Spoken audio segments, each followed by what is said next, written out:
Magandang buhay mga kamamshis, mga ka-reels. For today's video, usong-uso ngayon ang sahod reveal. Ayan. Marami sa ating nagre-request. Tinatanong din tayo kung magkano na nga po ba ang sinahod natin dito kay Meta, dito sa Facebook.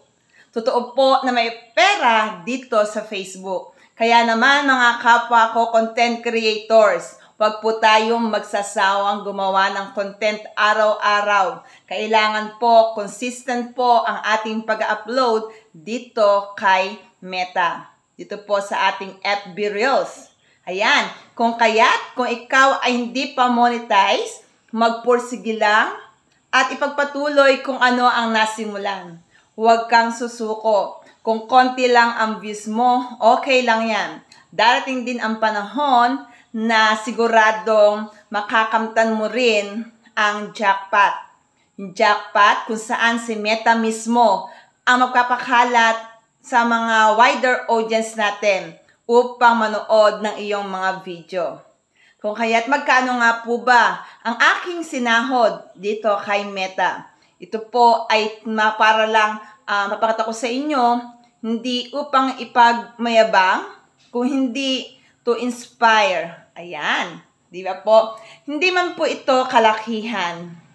Pero alam ko, darating din ang panahon na magkakaroon din tayo ng magandang kita dito sa Reels. Hindi man po ito kalakihan, pero alam ko na meron tayong kikitain sa hinaharap.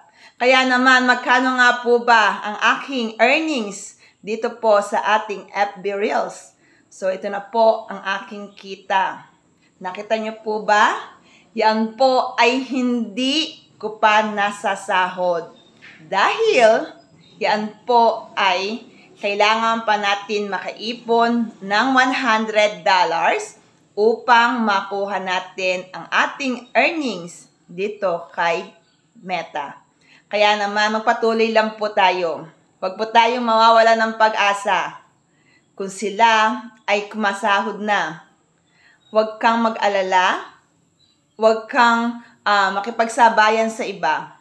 Gawin mo lang yung best mo dito sa FB Reels at siguradong magpapatuloy tayo dito sa ating pag-unlad. Yun lamang po at maraming pong salamat. God bless you all.